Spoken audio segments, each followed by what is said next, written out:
V-Guard presents कौन जीत रहा है, को पावर्ड बाय सेंसोडाइन एंड विमल। बोलो जुबां केसरी। बहुत लंबा लोकसभा चुनाव 2024 के लिए चुनाव प्रचार चला और अब हम उसके बिल्कुल आखिरी हिस्से में मौजूद हैं। वाराणसी में हम आज मौजूद हैं और एनडीए के एक बहुत अहम सहयोगी अपना दल सोनेलाल से हमारे साथ मौजूद है अनुप्रिया पटेल जी। अनुप्रिया जी, अभी आपकी सीट पर तो मतदान होना बाकी भी है और आप हमारे साथ जुड़ी हैं, तो बहुत शुक्रिया TV9 भारतवर्ष के लिए समय निकालने के लिए। आपको भी बहुत बहुत शुक्रिया ने मुझे अपने चैनल पे आमंत्रित किया। अनुप्रिया जी, ये कहा जाता है कि चाय वाला चाय तो अच्छी बना लेगा, लेकिन चाय अच्छी बनाने के बाद उसके लिए एक अच्छा कप प्लेट भी चाहिए ताकि चाय का मजा आए। हमारे पास भी कप प्लेट मौजूद है और एनडीए में हमारे दर्शकों को बता दें कि अनुप्रिया पटेल जी की पार्टी का जो चुनाव चिन्ह है वो कप प्लेट है। तो चाय के लिए कप प्लेट जरूरी है और कप प्लेट के लिए चाय जरूरी है। और पूर्वांचल की ये जो सीटें हैं जहां मतदान होने वाला है, इनके लिए भी ये कहा जाता है कि ऐसे ही एक दूसरे के पूरक हैं। आपने बिल्कुल सच कहा, चाय के लिए कप प्लेट और कप प्लेट के लिए चाय। तो मोदी जी की चाय के लिए अपना दल का कप प्लेट, और शायद यही भावना है। इसके लिए हमारा ये जो गठबंधन है आज 5वां चुनाव एक साथ मिलकर लड़ रहा है। और पूर्वांचल खास तौर से अब अंतिम चरण में हमारे पूर्वांचल की कई सीटें हैं और इस बार पूर्वांचल में आप देखिएगा कि जितनी भी सीटें हम लड़ रहे हैं, क्योंकि इस बार हमारे और भी सहयोगी साथ में हैं। हमारे साथ निषाद पार्टी भी है, सुभाषपा भी है। तो ये सबके साथ आने से एक जो ताकत बन रही है वो बहुत बड़ी बन रही है। एक ये भी फैक्टर है जिसके कारण मैं कह रही हूँ कि पूर्वांचल में प्रदर्शन एनडीए का बहुत बेहतरीन रहेगा। और इसके अलावा मेरा ये भी मानना है कि पूर्वांचल को हमेशा तमाम राजनीतिक दलों ने एक राजनीतिक चारागाह के रूप में उपयोग किया। हमारी सरकार आई तो हमने पूर्वांचल में विकास को बहुत तवज्जो दी और देश के पूर्वी हिस्से पर पूरी तरीके से मोदी सरकार की दृष्टि केंद्रित रही और हमारा ये पूर्वांचल का हिस्सा भी उसके तहत लाभान्वित हुआ है। तो भारत सरकार हो या उत्तर प्रदेश की सरकार हो, तमाम योजनाएं परियोजनाएं सरकार के कार्यक्रमों का लाभ आम जनमानस तक पहुंचा है। इसके चलते आम मतदाता जो पूर्वांचल का है उसने अपने जीवन में एक बदलाव महसूस किया है और हमारे गठबंधन को वो पसंद भी कर रहा है और हमारे गठबंधन के लिए वोट भी करने जा रहा है। क्योंकि अब मैं जब आपकी सीट के बारे में भी और यहाँ के बारे में कुछ रिसर्च करी थी तो मैंने देखा और पाया कि 1952 के बाद से मिर्जापुर में किसी ने भी हैट्रिक नहीं लगाई है। एक साथ 3 बार चुनाव जीते और आप उस हैट्रिक के मुहाने पर खड़ी हुई हैं। तो आपको लगता है कि ये बदलेगी जो ट्रेडिशन अभी तक रही है या बरकरार रहेगी? देखिए, कोई अच्छी परंपरा तो मैं इसे नहीं मानती कि किसी को मौका तीसरी बार ना मिले। मुझे लगता है कि मौका देना या ना देना ये निर्भर करता है कि जो भी प्रत्याशी बनकर आया, जिसको भी जनप्रतिनिधि आपने चुना, क्षेत्र की सेवा का जिसको भी अवसर मिला, उसने इवेंचुअली अपने कॉन्स्टिट्यूएंसी को नर्चर करने के लिए क्या किया। तो मैं 2014 में लड़ी थी, मेरे मिर्जापुर के मतदाताओं के लिए नई थी, लेकिन उन्होंने मुझे बहुत बड़े मार्जिन से जिताया था।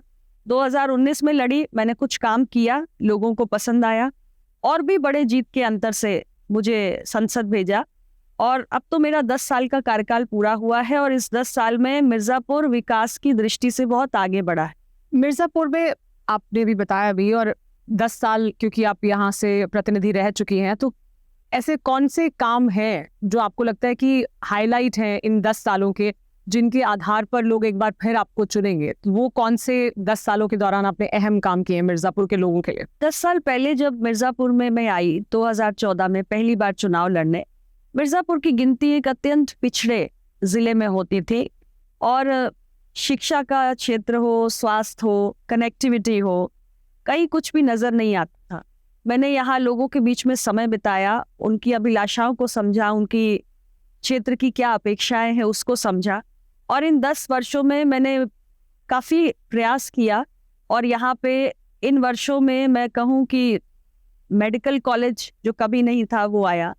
यहाँ पर 50 बेड के आयुष अस्पताल की भी मैंने स्थापना करवाई।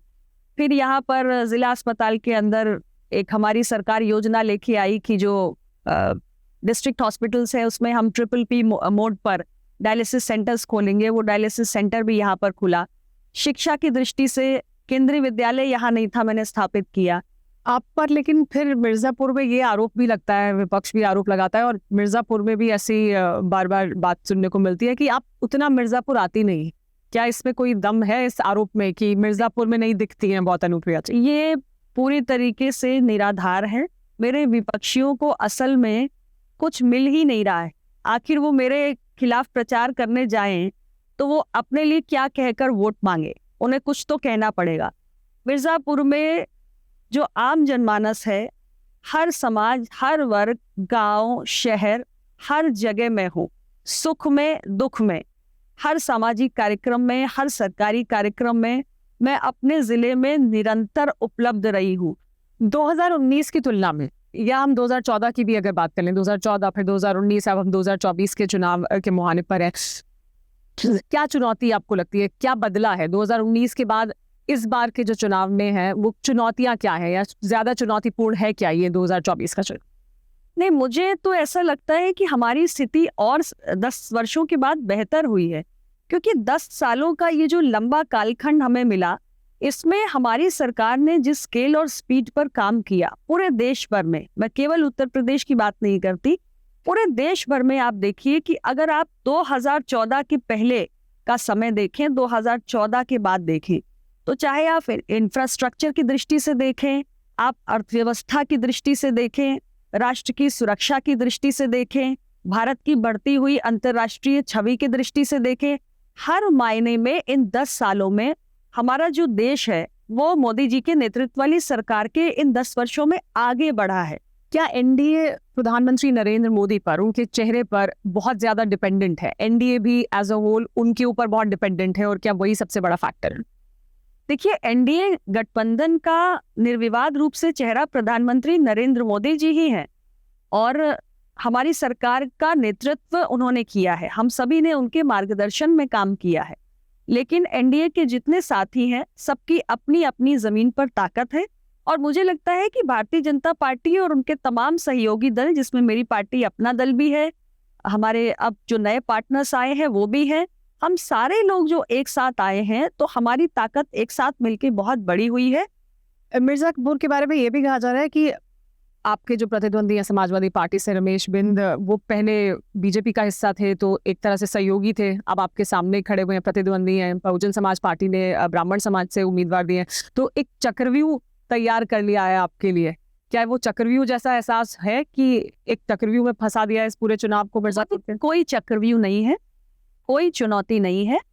देखिए, ये चुनाव है, अलग अलग पॉलिटिकल पार्टीज हैं, सब अपने कैंडिडेट्स को फील्ड में भेजेंगी ही, लेकिन जो भी दूसरे दलों के प्रत्याशी हैं मेरे सामने हैं, चुनाव तो वो लड़ेंगे ही, जनता के बीच में भी जा रहे हैं।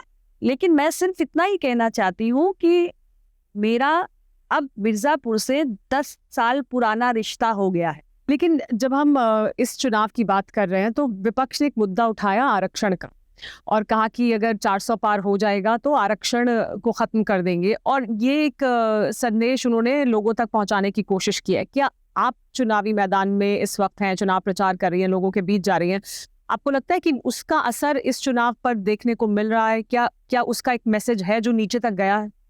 देखिए, हमारे इंडिया अलायंस में जो भी साथी हैं वो जनता का विश्वास पूरी तरीके से खो चुके हैं। आज उनके पास न कोई मुद्दा है, न कोई नीति है, और ना ही उनके पास जनता के समक्ष देश को वो कहाँ ले जाना चाहते हैं इसका कोई स्पष्ट रोड मैप। अब उनके पास एक ही हथियार रह गया है कि वो किसी प्रकार का कोई दुष्प्रचार करें, कोई बेबुनियाद बात करें, जिससे कि कुछ हलचल पैदा हो सके, कुछ इस चुनाव में उनकी स्थिति खड़ी हो सके।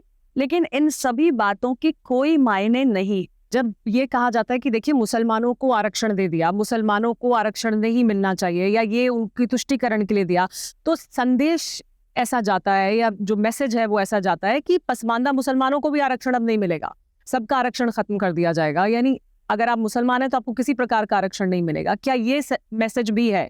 क्या ये मैसेज जा रहा है और क्या ये सही मैसेज है? ये ऐसा बिल्कुल नहीं है। मैंने पहले ही स्थिति स्पष्ट की कि जब मंडल आयोग की सिफारिशों को हमने लागू किया और पिछड़ी जातियों के लिए 27% के आरक्षण का प्रावधान किया, तो उसमें पिछड़ी जातियां चाहे हिंदुओं की हो, चाहे हमारे मुसलमान हो, जो पसमानदा समाज है, जो पिछड़ी जातियां हैं मुसलमानों में, उनको उस आरक्षण का लाभ मिल रहा है।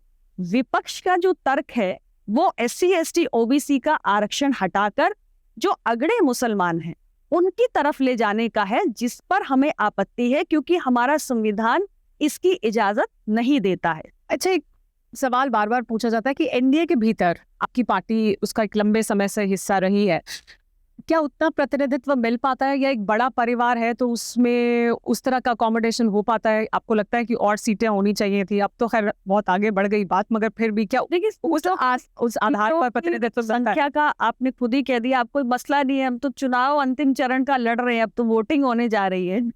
और आप देखिए, हम लोग एक क्षेत्रीय दल है, भारतीय जनता पार्टी एक राष्ट्रीय पार्टी है। अब अलग अलग पॉलिटिकल पार्टीज जो होती है, हर पार्टी विस्तार करना चाहती है। भारतीय जनता पार्टी भी कभी छोटी थी, छोटे से बड़ी हुई, हर पार्टी छोटे से बड़ी होती है। अपना दल भी आज प्रदेश की तीसरी सबसे बड़ी पार्टी बन गया है। लेकिन कुल मिलाकर संख्या बल का ही पूरा खेल होता है। हम अपने अपने तरीकों से कोशिश करते हैं कि हमारे अपने पार्टी का जनाधार बढ़े, पार्टी की ज्यादा स्वीकार्यता हो और पार्टी के जो इलेक्टेड रिप्रेजेंटेटिव्स हो वो भी ज्यादा हो। और अलायंसेस में क्या होता है कि अलायंसेस में तो ये सब चलता ही रहता है। हर पार्टी जो एक अलायंस का हिस्सा है, एक बड़े परिवार का हिस्सा है, वो कोशिश करती है। तो ये तो ऐसी बातें हैं कि जिन पर मीडिया में हम खुलकर कभी नहीं कह सकते कि हम अंदर कितनी सीटों की बात कर रहे हैं या क्या बात कर रहे हैं। कुल मिलाकर एनडीए का गठबंधन एक सफल प्रयोग है। मेरा आखिरी सवाल आपसे ये कि महिलाओं को आरक्षण चुनावी मैदान में देने की बात होती है, पार्टियों से भी ये मांग रखी जाती है कि आप 30% कम से कम टिकट दें। आपकी पार्टी एक ऐसी पार्टी है जिसने 100% कर दिया है। लेकिन आपसे मैं कुछ जो महिला नेता हैं जो मैदान में हैं उनके बारे में चाहूंगी कि अगर आप एक शब्द में आप क्या सोचती हैं उनके बारे में, अगर आप वो साझा करें हमारे साथ। कंगना रनौत। मैं किसी के बारे में कोई ओपिनियन नहीं देना चाहती। मुझे लगता है कि जो भी महिलाएं हैं आज राजनीति में, उनका अपनी जनता के बीच में वो जाएंगे, जनता उनकी हार जीत का फैसला करेगी और उनकी रेटिंग करने का काम भी जनता ही करेगी। अनुप्रिया पटेल की रेटिंग कोई और क्यों करे? मेरी अपनी जनता है जिसके बीच में मैं काम करती हूँ, वो चुनावी परिणामों में रेटिंग अपने आप ही कर देंगे। मैं कौन होती हूँ किसी की रेटिंग करने वाली? आपने तो 100% कर दिया, तो आपको लगता है बाकी पार्टियों को भी और प्रतिनिधित्व बढ़ाना चाहिए? मैं किसी को कोई सलाह नहीं दूंगी। मुझे जो उचित लगा वो मैंने किया। मेरी पार्टी 2 लोकसभा सीटें लड़ रही है और 100% महिला आरक्षण को हमने लागू किया है। एक पर अनुप्रिया पटेल है और दूसरे पर रिंकी कोल है, और हम दोनों सीटें जीतकर हम दोनों महिलाएं देश की संसद में पहुंच रहे हैं। मेरी पार्टी ने एक नजीर जरूर पेश की है और मैं तो बस इतना ही कहूंगी कि इससे पॉलिटिकल पार्टीज इंस्पिरेशन ले सकती हैं। बिल्कुल इंस्पिरेशन लेने की जरूरत है कि आपने 30% नहीं, आपने 100% कर दिया और बाकी लोगों के लिए एक नजीर बना दी। बहुत धन्यवाद TV9 भारतवर्ष से बात करने के लिए और अपने इस बिजी शेड्यूल से समय निकालने के लिए। Thank you. वी-गार्ड प्रेजेंट्स कौन जीत रहा है, को पावर्ड बाय सेंसोडाइन एंड विमल। बोलो जुबां केसरी।